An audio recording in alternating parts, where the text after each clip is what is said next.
Hi all. In this module we're talking about group norms and group member roles.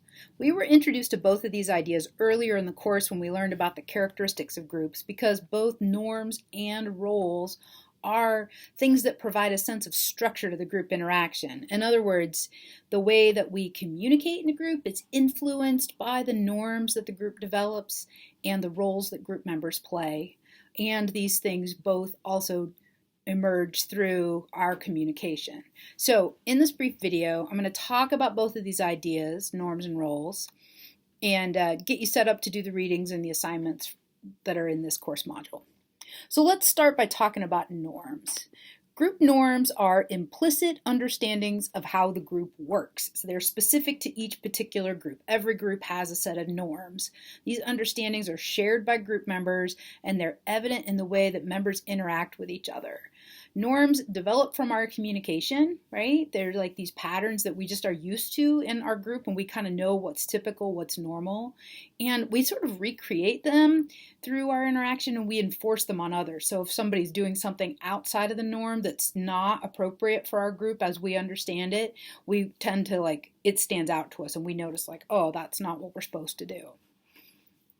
So sometimes norms are codified into sets of rules or guidelines for the group, right? So for example, groups might have rules and norms around how they're going to make decisions or accomplish their tasks. But usually when we're talking about norms, we're talking about things that aren't really written down or formalized. They're just we just know what the group is like, right? In this case, they're things that the group members know about how the group works and kind of how we're supposed to interact.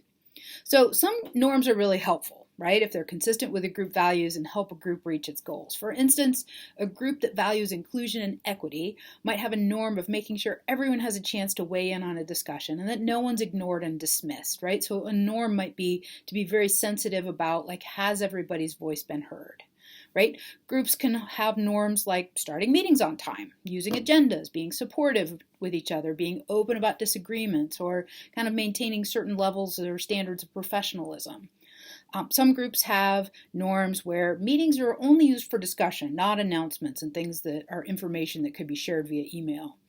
Groups might have norms about technology use during meetings, like what's okay and not okay to do.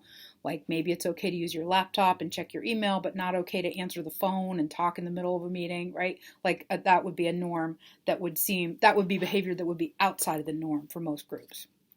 So there's lots of different things that groups can have norms about. You can think about what kinds of communication activities are normal for your group, and that gives you a good sense of what norms are, right? Now, norms aren't always good, right? Some groups can have norms that are really damaging to the group and prevent them from reaching their goals or are even really awful and inhumane to group members.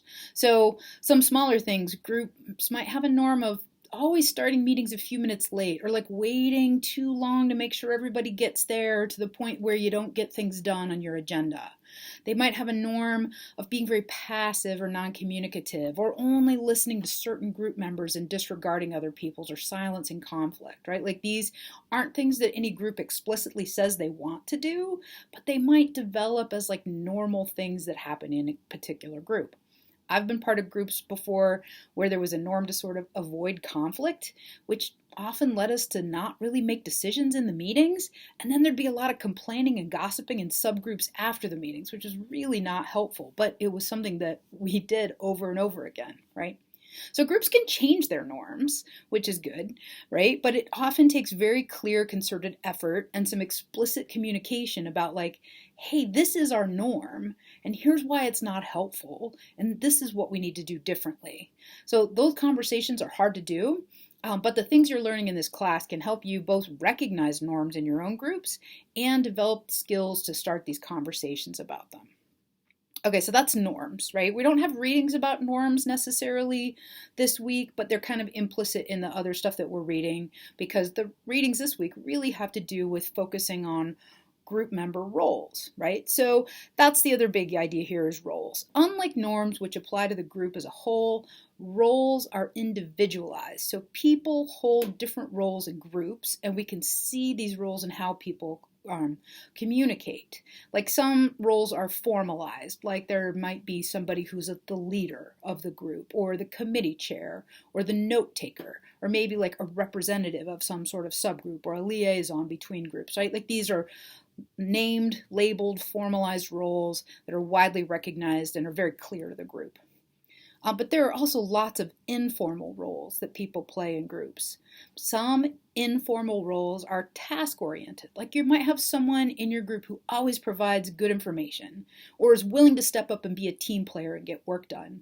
And maybe that's not like their technical job title or formally recognized role, but it's something that you can always count on this person to do those things. Someone might be really good at organizing people or might play that kind of coordinating role in the group, right? So informal roles can also be relationship oriented. We've talked about task and relational communication. So if you have someone in your group who's a very good listener and always offers support to other group members, they might find themselves playing that role consistently.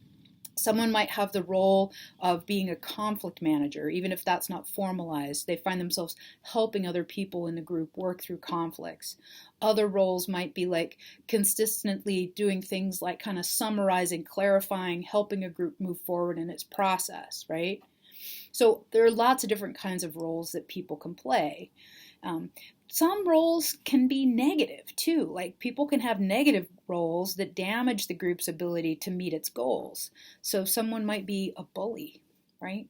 Someone might be a naysayer or a kind of class clown or even a social loafer who doesn't contribute to the group's work. If that person is consistently behaving in the same ways to serve that function in the group, then that is the role that they are enacting in the group, right?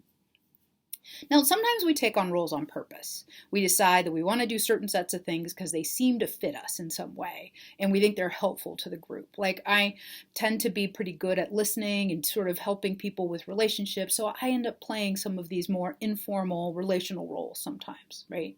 I also have sometimes said, I'm going to be the leader of this group. I'm going to stand up and help out in these ways, right? So we can decide to play certain roles. And sometimes we find ourselves in roles because of how people treat us in the group, even if it's not something that we're trying to do on purpose, right? So that communication, it kind of comes from both ourselves and the way that people communicate to us or about us, right? So the roles that we play is somewhat based on our own choices and somewhat based in responses to communication from other people and maybe even the norms of the group. So here's how those ideas relate, norms and roles, right?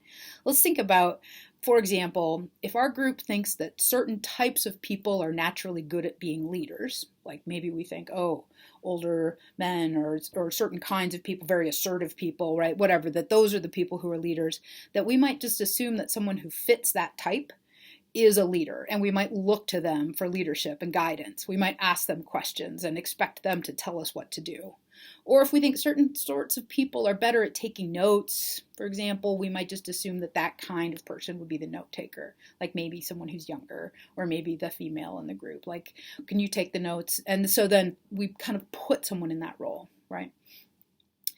And in the negative roles, I think it gets really interesting because if there is someone whose communication seems off, who doesn't fit with our norms, maybe we see them as problematic and we label them as such, right? So one thing I've seen happen is when someone is more direct in their communication than what the sort of communication norms are in the group, that they get seen as rude, right? And they're kind of labeled as a troublemaker. Or if someone raises ideas in the group and is consistently sort of shut down, they might get tired of raising ideas and they might withdraw.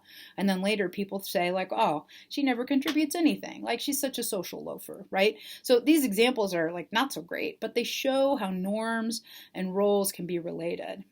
So when you think about your own participation in groups, you might consider whether you find yourself playing the same sort of role over and over in multiple groups. And if so, what kind of role is that, right? And is it working well for you? Maybe it is, and you're contributing to the groups in the best way you can. Or maybe you want to try out some other roles that aren't as typical for you. If so, you can think about like, how do you normally communicate in groups? And what might you shift if you wanted to take on new roles? So these are the ideas that we're playing with this week: group norms, group member roles, and thinking about how they relate to sort of group dynamics in general and also to your own individual experiences in groups. That's it for now. I'm excited to read your reflections and let me know what questions you have about these ideas.